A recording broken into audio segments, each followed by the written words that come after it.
concept of reality.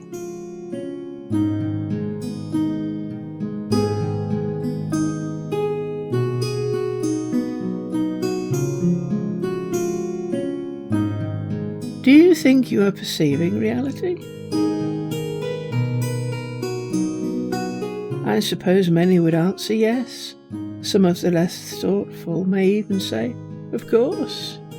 But let me take you on a journey that may change your mind. What are our five senses? Hearing, seeing, tasting, smelling, touching. These are the only things we have to perceive our environment. How do they work? Well, here is a diagram of the mind, and we will have a bit of an explore, a rummage round this diagram. The blue boxes are activities, and the yellow boxes are information. And the diagram explores the dependency of an activity for information coming in, and then what information it produces. Don't give up now, because we're getting to the exciting part. First, a series of signals travel along nerves to reach a system that can process them. The five senses system, the nervous system, and all our autonomic systems. And as we all know, these nerves don't always work. So in the first place, the signals we receive may be faulty.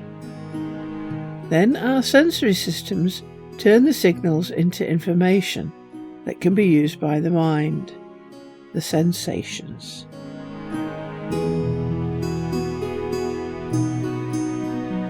In much the same way the movements of the computer mouse are converted to a form the computer software can process. And we know this process may not always produce the expected results, because there are people who have synesthesia, when what they hear becomes a taste, for example, and what they see becomes a noise. The sensations are then processed, resulting in perceptions.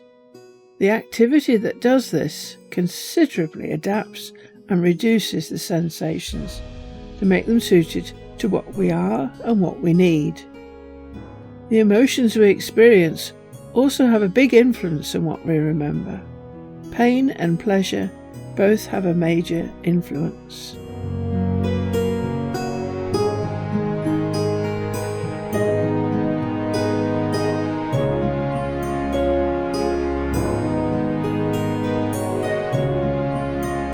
A dog and a child, for example, are not perceiving the same things at all. Even a child and an adult perceive differently. Thus the mind acts as a reducing and smoothing agent, presenting only information we really have need of for our survival. Different species perceive things differently depending on how they function. A dog has a better sense of smell than a human, and far better hearing, but its eyesight relies on movement and not colour. Thus between species, we perceive the same thing differently.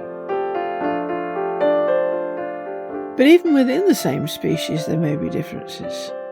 Although we may be able to reach a consensus that something is sand, our actual experience of that sandness may be different. My sand may not be your sand. My red may not be your red. This is probably why people have different likings for colours, tastes, smells and sounds. They are experiencing them differently. So far our sensual information has already gone through 3 stages that ensures that what came in does not reach our conscious self. Already we are not perceiving reality, but it can get even worse. The process of learning takes these perceptions and classifies and processes them to form memory. Memory is like a database with indexes to help you find data and cross-referencing so that you can roam from subject to subject. And when we learn, our emotions have an effect on what we remember.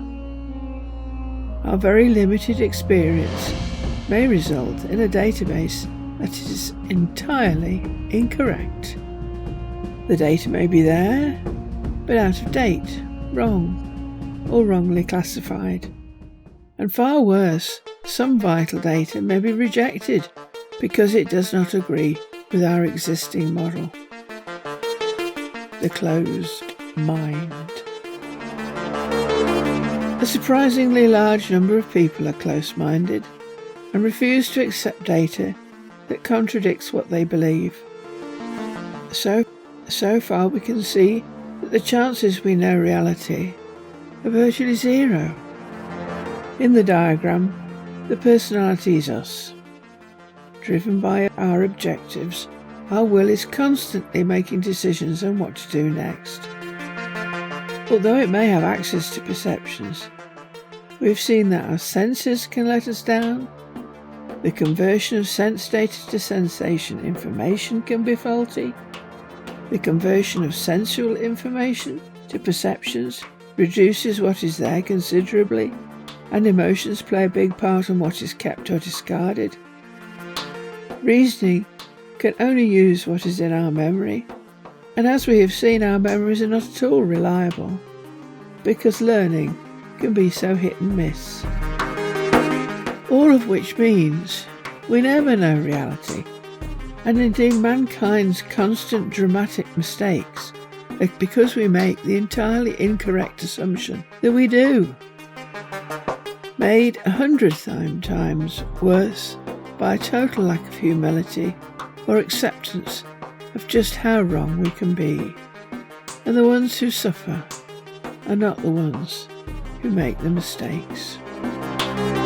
And since science's claim to validity is based on experiments and observation using only the 5 senses, they too have no claim to knowing reality. Could it be any different? Plato believed the mind could leave the cave and the shadows show, and experience what is beyond the veil between us and reality. As such, spiritual experience via our higher spiritual, which is well outside the cave of our mind, offers us the only route to genuinely know what reality is. From the Rubaiyat of Omar Khayyam. For in and out, above, about, below, 'tis nothing but a magic shadow show, played in a box, whose candle is the sun, round which we phantom figures come and go. The moving finger writes, and having writ, moves on, nor all thy piety nor wit shall lure it back to cancel half a line, nor all thy tears wash out a word of it. Ah, love, could thou and I with fate conspire to grasp this sorry scheme of things entire, would not we shatter it to bits and then remould it nearer to the heart's desire?